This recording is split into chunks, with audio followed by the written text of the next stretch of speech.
নমস্কার, আজকে বানাচ্ছি পটলের দরমা। পটলের দরমা বানানোর জন্য প্রথমে পটলের ভিতর থেকে পটলের যে বীজগুলো সেগুলো বের করে নিয়ে কড়াইয়ে তেল গরম করে নুন হলুদ দিয়ে ভালো করে পটলগুলো ভেজে নিতে হবে। ভিতরে পুরের জন্য নিয়ে নিয়েছি পেঁয়াজ, কাঁচা লঙ্কা কুচি, পটলের ভিতরের অংশ, আলু সিদ্ধ, পনির, কিশমিশ আর বাদাম, যদি কাজু বাদাম থাকে সেটাও দিতে পারে। এরপর পুরটা রেডি করব। কড়াইয়ে তেল গরম করে পেঁয়াজ, কাঁচা লঙ্কা কুচি দিয়ে তাতে পটলের ছাড়ানো অংশ দিয়ে নুন হলুদ দিয়ে ভালো করে ভেজে নেব। তারপর একে একে যোগ করব গ্রেট করে রাখা পনির, বাদাম কুচি, কিশমিশ কুচি আর সিদ্ধ করে ম্যাশ করে রাখা আলু। এরপর দিয়ে দেবো জিরে গুঁড়ো, ধনে গুঁড়ো, শুকনো লঙ্কার গুঁড়ো। মশলাগুলো দিয়ে পুরটাকে ভালো করে কষিয়ে নিতে হবে।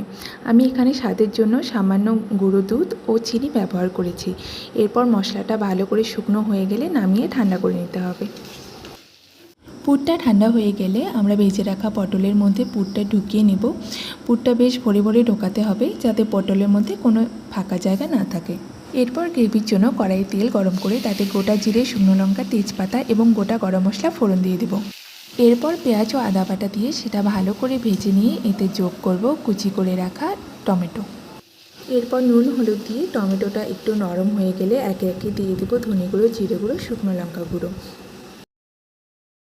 এরপর এর মধ্যে দিয়ে দিতে হবে চারমগজ ও বাদাম বাটা, দিয়ে ভালো করে কষিয়ে নিতে হবে। মশলা ভালো করে কষে এলে তাতে পরিমাণ মতো জল দিয়ে দিব। জলটা ফুটে উঠলে আমরা যে পুর ভরা পটলগুলো রেডি করে রেখেছিলাম সেই পটলগুলো দিয়ে ভালো করে ফুটিয়ে শেষে যোগ করব গরম মশলা আর ঘি।